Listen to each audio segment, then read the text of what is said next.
Alhamdulillah, puji syukur kita udah episode 3 ketemu lagi setelah sekian lama. Sekian lama gitu lah. Lagu dangdut. Kali ini podcast orang biasa bakalan ngebahas tentang pelecehan seksual. Ih, berat banget nih. tapi orang-orang udah tahu kita belum sih, Dre?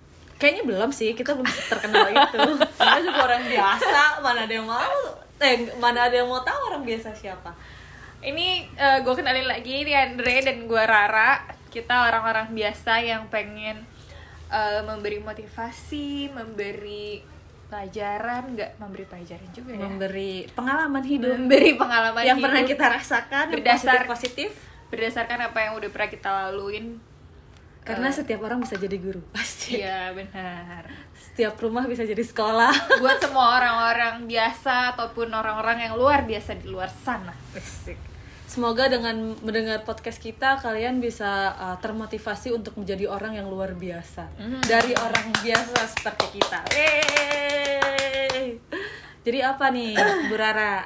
Nah, kalau lo sendiri pernah gak sih, Andre, mengalami pelecehan seksual, entah itu ringan ataupun itu tuh berat? Di tempat kerja, atau di jalan, atau dimanapun lah. Ya itu yang kayak di episode 1 gue ceritain itu. Kalau kita lagi kerja, terus ada orang-orang yang, karena gue di dunia event kan, jadi ada orang banyak dari terus berbagai kalangan ya. Tiba-tiba dia, berbagai attitude juga. Iya, berbagai attitude. Tiba-tiba ngerasa kenal, terus bisa melakukan seenaknya, yang kayak gitu aja sih yang gue kok ngerasa aneh banget sih ini sama lo, padahal teman-teman gue inti, teman-teman kantor yang nggak pernah ya, nggak pernah kurang ajar, attitude-nya baik-baik kayak gitu kan. Cuma di luar ya katakanlah orang lain ya yang nggak kerja bareng kita gitu, itu justru yang kayak ngerasa pengen asik atau apa, so asik. Padahal nggak semua orang maksudnya suka sama kayak megang tangan atau datang ngerangkul atau langsung kayak cipika-cipiki so asik gitu kan, maksudnya belum tentu. Dan gue pernah loh, Andre, dapet pelecehan seksual di tempat kerja. Oh my god, bener. Serius? Jadi tahun lalu banget gue lagi syuting di Jogja. Jadi ada satu film yang kayak gue nggak usah sebut produksi film apa. Jadi ada satu film yang syuting di Jogja. Dia ini art director, which is jabatannya lebih tinggi daripada gue, ya kan? Dan kita beda departemen. Abis itu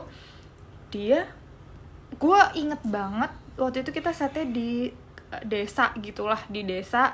Terus hari itu ada set hujan-hujanan, jadi agak ribet semuanya. Abis itu lagi sepi nih, ya kan? Lagi sepi karena gue advance ke lokasi itu duluan. Jadi tim yang lain belum nyampe, gue advance ke situ sama dia juga. Terus dia tiba-tiba gue papasan gitu karena gue bolak-balik kan ngecek banyak lokasi di situ. Terus ada satu momen dimana gue papasan sama dia, terus dia nyolek pinggang gue.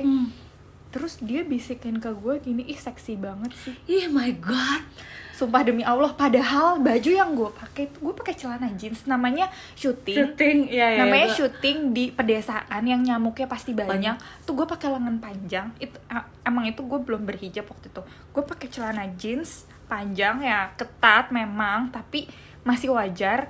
Terus gue pakai baju lengan panjang pula karena gue tahu itu setnya malam akan hujan-hujanan, pasti dingin dan pasti banyak nyamuk. Jadi gue udah antisipasi gitu, nggak mungkin gue syuting di kampung terus gue pakai tank top atau yang kelihatan tahan dada gitu kan, nggak mungkin. Dia nyolek pinggang gue dan dia bilang seksi banget sih. Terus gue kayak masih yang gue nepis gitu kan, terus gue jalan melengos aja, gue nggak ada nanggepin atau apa gitu. Oke, udah itu gue nggak cerita ke siapa-siapa, Andre. Abis itu kita break panjang karena lebaran. Ketika mau mulai syuting lagi, gue koordinasi dong. Memang tugas gue adalah koordinasi ke semua departemen, dan gue koordinasi ke si art director itu gitu. Gue koordinasi bahwa sutradara gue minta sofa yang ini spesifik harus ditaruh di sini gitu-gitulah. Jadi permintaan dari sutradara gue rangkum, terus gue kasih tahu nih ke dia, gue brief ke dia. Tiba-tiba waktu itu dia screen capture DP WhatsApp, display picture WhatsApp gue. Jadi waktu itu kan rambut gue pendek, di bawah telinga gitu. terus gue pakai kalung choker, terus dalamnya itu gue pakai tank top warna putih, terus gue pakai luaran kemeja warna merah. Nah terus dia screen capture bener-bener cuman dari batas dari bibir gue ke bawah sampai dada. Oh my god. Jadi kepala gue kayak kepotong, terus sampai ke dada. Nah itu tuh kan gue pakai tank top, cuman bener-bener sama sekali nggak ada kelihatan belahan dada sama sekali, karena main display WhatsApp gitu. Itu dilihat sama orang, keluarga gue, klien apa segala macem. Jadi gue pasti akan taruh display picture yang sopan gitu kan dong. Kecuali kalau gue punya blog atau apa, gue bakal taruh foto-foto liburan gue pakai tank top atau apa segala macem, bebas. Cuman kan kalau profile picture WhatsApp kan formal ya, maksudnya semua orang bisa akses dan first impression kan pasti ya lo harus orang yang sopan dong, ya kan, apalagi lo berhubungan sama banyak orang dan setiap pekerjaan lo akan ketemu orang baru yang baru lagi ngelihat display picture, dan itu sangat-sangat gue jaga gitu. Dan itu nggak ada sama sekali belahan dada gue tuh pakai tank top, terus gue pakai outer kayak kemeja outer gitu aja udah, dan dia cropping dari bawah hidung lah kurang lebih, bibir gue kelihatan terus ke dada gue. Oh my god. Terus dikirim ke gue, dia bilang seksi banget. Padahal gue lagi briefing kerjaan di situ, gue kayak marah. Akhirnya sampai titik dimana gue ngadu ke partner kerja gue yang lain, yang gue cuma diketawain doang. Oh my god. Lo tau nggak sih, gue ngadu ke dia, orang yang menurut gue bisa gue percaya buat keluh kesah gue, dan dia punya power untuk menegur gitu kan. Tapi ternyata gue diketawain anjing. Jadi ketika gue ngaduin, nih lihat nih si art director itu WhatsApp gue kayak gini kan anjing, gini, gue udah marah-marah, dia cuman ketawa. Oh my god. Kayak merasa bahwa itu adalah sesuatu yang ya elah gitu doang, udah lu jangan ngambekan, intinya kayak gitu bang. Lo udah bilang baper. Iya gue kayak kan? Ya elah udah cuman kayak gitu doang. Dan yang karena gue expect ya ke dia, karena ekspektasi gue dia adalah orang yang bisa meluruskan dan menyelesaikan permasalahan gue ini, dan yang jelas ngebelain gue sebagai korban, ternyata dia malah ngetawain gue, men. Itu sebenarnya yang bikin gue kayak anjing, gue diketawain, ini bukan lelucon loh gitu. Gila loh itu. Gue marah waktu itu tuh, gue marah, cuman kayak gak ada yang nge-backup gue juga gitu. Iya, ngerti gak sih? Karena di situ semua rata-rata cowok, partner kerja gue yang satu tim sama gue, co-directornya cowok.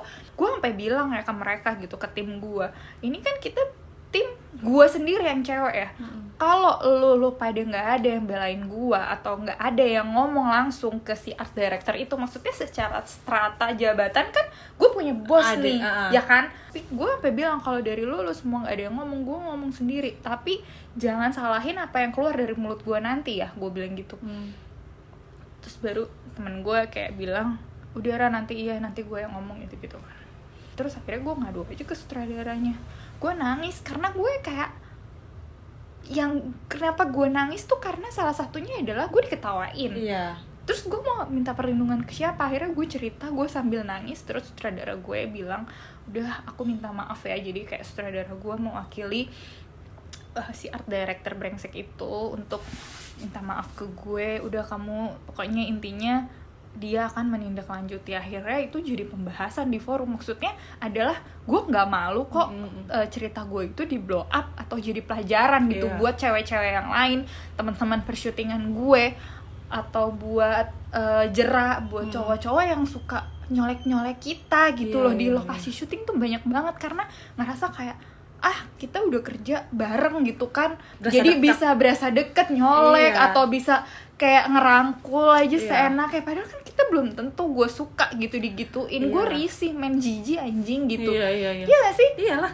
Jadi gue putusin buat gue ngomong, akhirnya itu jadi materi briefing gitu, jadi forum. Nggak apa-apa, gue nggak malu, gue nggak punya salah apa-apa kok gitu. Emang tuh orang harus punya punishment public gitu kan, harus ada sanksi sosial, entah dia entah image-nya yang jadi buruk atau gimana. Akhirnya sutradara gue itu ngomong di meetingin rapat produksi apa segala macam, dan suruh dia minta maaf ke gue. Cuman dia minta maafnya juga masih kayak hehehe gitu anjing. Nggak kesel banget gitu, dia nggak ada seriusnya, cuman kayak udah masih berani megang gue anjing, dia masih kayak ngepuk-puk gue gitu, ya maafin saya ya, udah saya nggak gini kok, what the fuck man. Terus si teman gue orang produksi itu ada di situ ketika si art director itu minta maaf ke gue, dan dia juga cengenges anjing. Maksudnya nggak ada yang bener-bener paham apa sih rasanya lu digituin sama orang. Terus sih teman-teman gue pun nganggap itu sepele, itu kayak sedih banget. Asli gue nangis karena gue kecewa sama lingkungan gue gitu, lingkungan kerja gue yang nggak bertindak sesuai apa yang gue harapkan gitu. Iya, ngerti gue. Sampai harus gue ngomong ke sutradara gue gitu. Kayak kita tuh perempuan tuh ya udahlah gitu loh. Padahal lu kalau nggak ada perempuan lu nggak bisa lahir, men. Nah itu dia tuh, lo nggak bisa, lo denger naif dong yang perempuan, yang wanita. Iyalah, kalau misalnya nggak ada perempuan, gue lahir dari siapa gitu loh. Harusnya lo bisa memuliakan perempuan gitu loh. Paling tidak kalau misalnya lo tidak bisa memuliakan secara besar, ya yang dari hal-hal kecil lah. Iya, gitu. kayak lo lebih menghargai, menghormati, memperlakukan yang sebagai wanita. Dan selama lo nggak salah dan lo merasa lo itu benar dan dirugikan, ya lo ngomong lah. Gue jadi ingat instastorynya Andini yang waktu itu dia di kampus. Oh iya. Dan dia adalah salah satu orang yang keren karena dia speak up gitu loh. Dan dia akhirnya sekarang, kemarin di instastory itu dia bilang adik-adik kelasnya, kalau misalnya ada yang kayak gini di lingkungan kampus, lo langsung speak up, lo speak up. Dan akhirnya gue dapet kabar terakhir dari dia juga kalau adik-adik kelasnya udah banyak yang speak up kalau ada yang seperti itu gitu. Jadi perempuan itu kuat kok. Kita keren, kita hebat gitu. Kita mulia yang pasti. Jadi lakukan apapun yang menurut kita dan menurut orang-orang lain benar, dan jangan takut buat speak up kalau memang kita dilecehkan sih. Dan sekarang banyak kok kayak forum-forum atau lembaga masyarakat gitu, LSM gitu yang melindungi kita, ya nggak sih? Lebih ngasih perlindungan secara entah psikis, entah perlindungan hukum gitu. Jadi jangan pernah takut.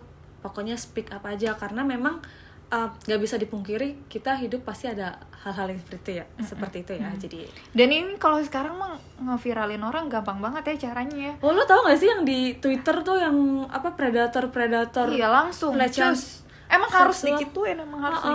Jadi apa namanya istilahnya tuh sanksi sosial. Jadi semua mukanya itu udah di-spill. Jadi semua orang udah tahu. Dan buat gue itu, kalau buat gue pribadi ya, sebenarnya itu tidak belum cukup. Karena memang dia harus ke hukum sih menurut gue. Cuman paling enggak bisa meredakan dendam orang-orang. Gitu sih. Jadi itu aja di pembahasan kita kali ini di episode ini. Di episode 3, terima kasih telah mendengarkan celotehan kita perempuan biasa. Maaf kalau ada salah-salah kata, tolong dikoreksi. Namanya juga kita cerita tentang dari pandangan kita sendiri ya. Mudah-mudahan bermanfaat dan tetap ikutin cerita-cerita kita selanjutnya di episode berikut. Oke, jadi orang biasa pamit. Dadah. Bye.